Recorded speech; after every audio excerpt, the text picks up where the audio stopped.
So we'll continue with indefinite integrals and the net change theorem. So in this section, we'll see our notation for antiderivatives. We'll review the formulas for antiderivatives. We'll use those formulas to evaluate definite integrals. And eventually, we'll look at some application problems using our definite integrals.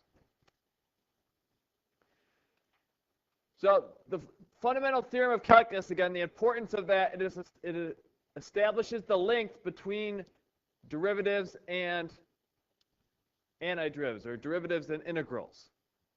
The derivative came from the tangent line problem, the integral came from the area problem, and eventually they saw that they were related to one another. The first part says that your integral f of t is really just the antiderivative of f. And the second part says to evaluate that, we can take our antiderivative and plug in b and plug in a and take the difference.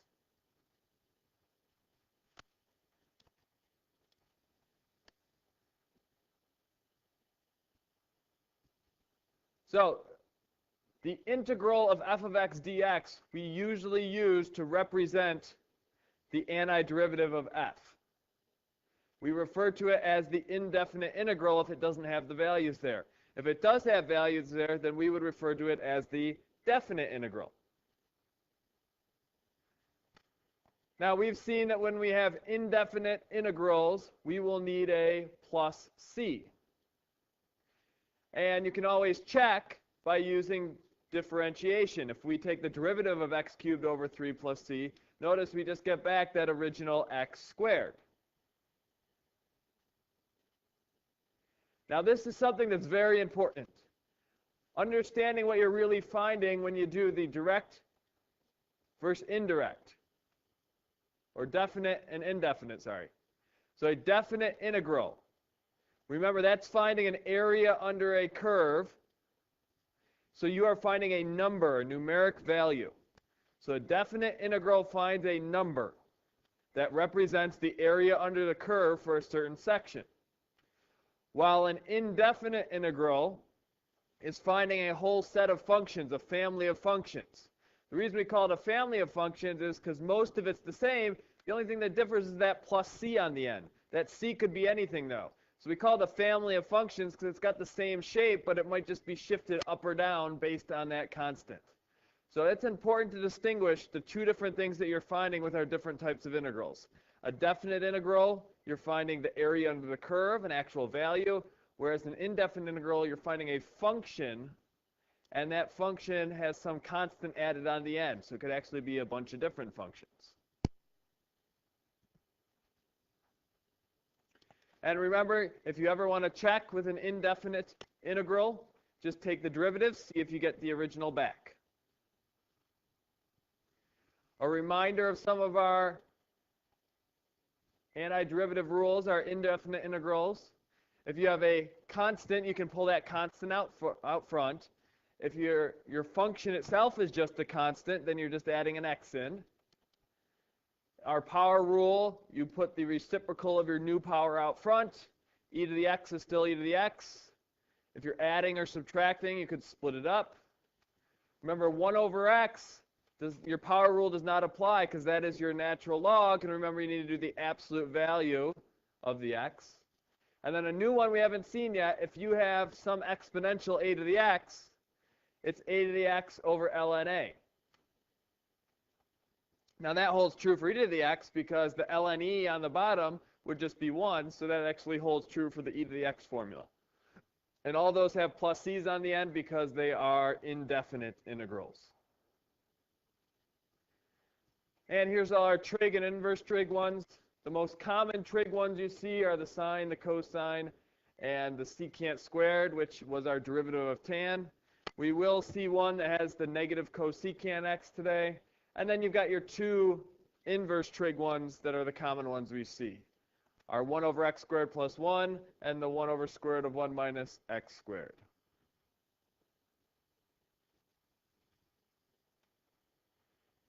Now, when we're taking an indefinite integral of something like 1 over x squared, and we say that its indefinite integral is negative 1 over x plus c. we are saying that with the assumption that it is where the function is actually defined. So in this case, from negative infinity to 0 and 0 to infinity. When we're working with a definite integral, remember, it needs to be defined on the interval that you're working with. And we saw this example yesterday. This calculation was incorrect because at 0, the function is not defined.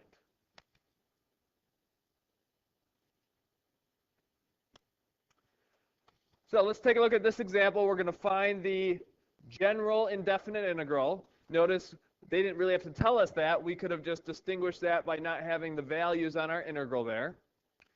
Well, 10x to the fourth, that'll become x to the fifth. Reciprocal of 5 is 1/5. When you multiply with the 10 out front, you'll get 2. Secant squared's antiderivative is tan, so we'll have minus 2 tan x. And then don't forget your plus c on the end because it is an indefinite integral.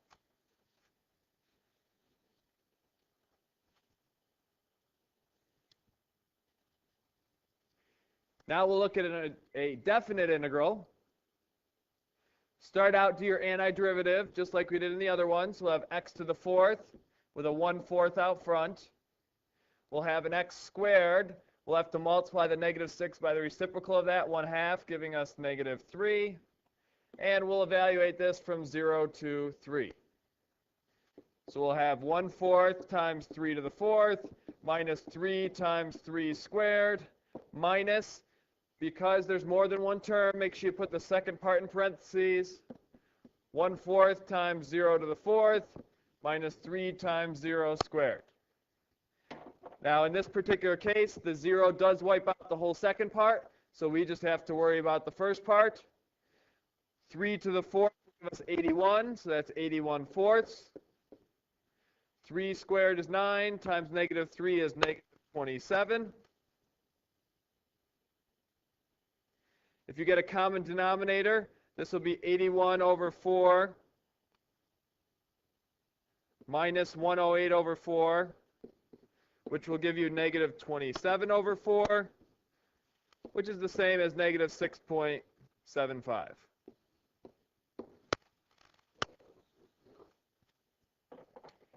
Again, remember, we had an indefinite integral. We got a number as our answer. That number represents the area under our curve from 0 to 3. In the previous example, our indefinite integral, that represents a family of functions.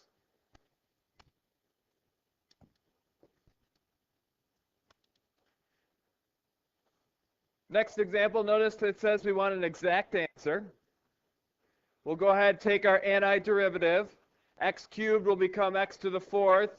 We've got to multiply by 1/4 out front. 1/4 times 2 will give us 1/2. The x will become x squared. Multiply the negative 6 times the reciprocal 1/2, which will give us negative 3. And let's think of this as 3 times 1 over x squared plus 1. Well, 1 over x squared plus 1, the antiderivative of that is inverse tan. So this is really just 3 times tan inverse x. And we're going to evaluate this from 0 to 2. So we'll start out, we'll plug in 2. We'll have 1/2 times 2 to the fourth minus 3 times 2 squared plus 3 tan inverse of 2. Minus, because we have more than one term, we have to put it in parentheses. We'll have 1/2 times 0 to the fourth minus 3 times 0 squared plus 3 tan inverse of 0. Well, that part it goes away, that part goes away. Remember, tan's graph, this is regular tan, by the way. An angle of 0 gives you back 0. So tan of 0 just happens to be 0 also, so it will wipe that out. So we've just got to simplify the red part. 2 to the fourth will give you 16 divided by 2 will give you 8. 2 squared is 4 times negative 3 is negative 12. And then inverse tan of 2 is not anything nice, so we'll just leave it exactly as that. 3 tan inverse of 2. And we'll just neaten up the part out front. And our final answer will be negative 4 plus 3 tan inverse of 2.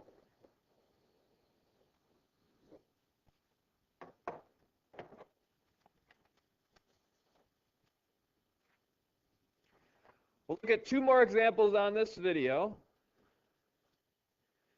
First, just keep in mind what the net change theorem really is saying. If your graph is going both above and below the x-axis, the net change is saying when you add all the positives that are above the x-axis and the negatives that are below, whatever you get in the end, that's where you end up. So you can think of it as like the positive part, maybe you're walking forward, and then the negative you walk back some, and then the positive you walk back forward some. Well, when you combine all that, that'll give you your overall displacement from your original spot. When you see a situation like this, it needs to click in your head for integrals to first try and write this without a fraction. So let's see if we can break this down some. This will be 2t squared plus, we have t squared, and square root of t is really t to the 1/2. So really we'll have t to the 2.5, which is the same as saying t to the 5/2. So again, that's coming from doing t squared times t to the 1/2. And we'll have minus 1 all over t squared dt. Now we'll divide everything by t squared so we won't have a fraction anymore. Because remember, we do not have a quotient rule or a product rule for integrals. Well, t squared divided by t squared is just 1, so we'll be left with 2. T to the 5/2 divided by t squared will be left with t to the 1/2. And then we'll have minus t to the negative 2. And we're now ready to take our antiderivative. We'll have 2t. We'll have t to the 3/2. We'll have to put a 2/3 out front. And we'll have t to the negative 1. And we'll have a plus 1 now up front, because a negative 1 and a negative 1 will make it a plus 1. And we'll evaluate this from 1 to 9. Well, plugging in our 9, we'll have 2 times 9 plus 2/3 times 9 to the 3/2 plus, I'm just going to write it as 9 to the negative 1. Or actually, instead of writing 9 to the negative 1, let me write it as 1 over 9. That might be easier in our simplifying. Minus, start a parenthesis, 2 times 1 plus 2/3 times 1 to the 3/2 plus 1 over 1. So we'll have 18.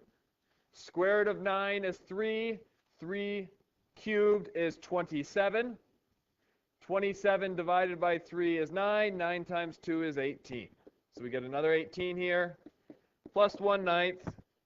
Distributing our negative, we'll have a minus 2. We'll have a minus 2/3 and a minus 1.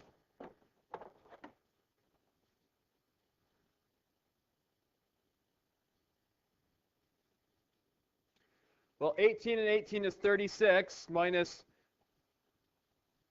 3 will give us 33. This part here is really minus 6/9. Sorry, minus 6/9. So 1/9 minus 6/9 will give us minus 5/9. So if you have 33 and you take away 5/9, that means you're going to have 32 and 4/9. Now, if you tried to plug this in your calculator, you would have gotten 32.4 repeating. One thing that's good to know is if you have a point, some number repeating over and over again, that is really just over a 9. So if you have 0.3 repeating, we know that should be 1/3. Well, that's 3 over 9. If you have 0.6 repeating, that's really 2/3. That's 6 over 9. So 0.4 repeating is just 4 over 9. That can help you put it back in as a mixed number if you need to.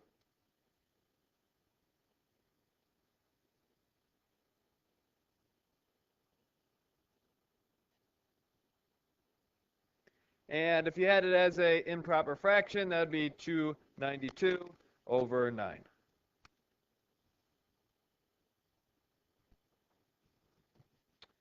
And our final example for today, we'll do one more trig one.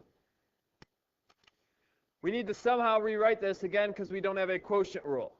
So we're going to rewrite this as cos theta over sine theta times 1 over sine theta d theta.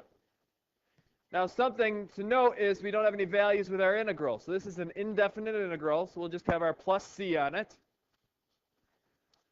Cos over sine is really a cotangent. 1 over sine is a cosecant. And then we have our d theta. Well, cotangent, cosecant, the antiderivative of that was just a negative cosecant.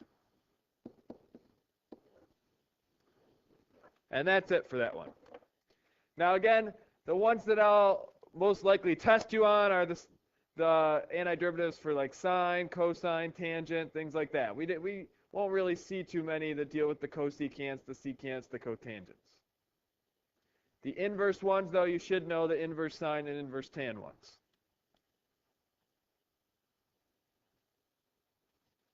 That's it for today's video. We'll see you next class period.